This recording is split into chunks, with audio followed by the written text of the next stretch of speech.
माझं नाव दीपक फडणीस।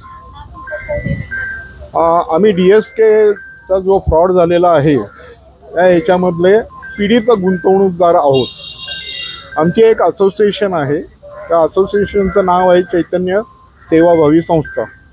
आमचे एकंदर 1400 मेंबर्स आहेत, सर्वजण सिनियर सिटीजन आहेत आणि आम्ही DSKच्याकडे FD म्हणून जे पैसे ठेवलेले होते ते 2017 पासून त्यांनी व्याज देणंही बंद केलेलं आहे आणि आमचं मूळ मुद्दल जे आहे तेही देत नाही आहेत।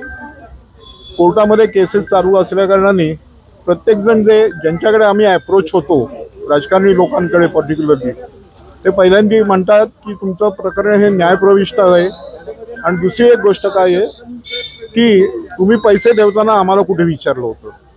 अशी दोन जर का समजा त्यांनी आम्हाला उत्तरं जर का दिली तर याच्या बाबतीमध्ये आम्ही पुढे काही बोलू शकत नाही। परंतु कधीही कुणीही फिक्स डिपॉझिट ज्यावेळेला करतात, बँकेमध्ये करतात किंवा एखाद्या संस्थेमध्ये ज्यावेळेला करतात त्यावेळेला सरकारला विचारून करत नाही। आजपर्यंत आमच्यापैकी 200 लोकांचं पैशाअभावी निधन झालेलं आहे। कारण त्यांना काय झालेलं आहे की मेडिकल एड ज्यावेळेला प्रोव्हाइड करताना त्यांच्याकडे पैसे नसल्याकारणाने त्यांना औषधोपचार व्यवस्थित मिळालेलं नाही आहे।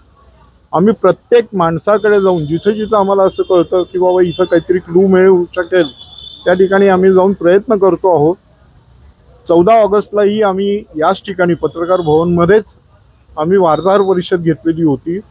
त्यावेळेला जे लोक आलेली होती त्या लोकांच्यापैकी म्हणजे काही पॉलिटिशियन्स वगैरे जे होते त्या लोकांनी आम्हाला प्रॉमिसेस केलेली होती की तुम्हाला नक्की न्याय मिळवून देण्याकरता आम्ही आमचा पाठिंबा तुम्हाला देऊ किंवा आमच्याकडनं आम्ही तुम्हाला सपोर्ट देऊ। परंतु आत्ताच्या याच्यामध्ये आम्ही असा निर्णय घेतलेला आहे की जर का समजा सरकारला जर का आमच्या मतांची गरज जर का नसेल तर आम्ही मतदान नक्की करू, परंतु नोटा हा जो त्याच्यातला जो आपल्याला जो प्रोव्हिजन करून दिलेला ऑप्शन जो आहे तो आम्ही वापरण्याच्या याच्यामध्ये मनस्थितीमध्ये आत्ता आहोत। तर त्यामुळे आम्ही मतदानाला नक्की जाणार, परंतु यापैकी नोटा जो आहे तो ऑप्शन आम्ही नक्की वापरणार।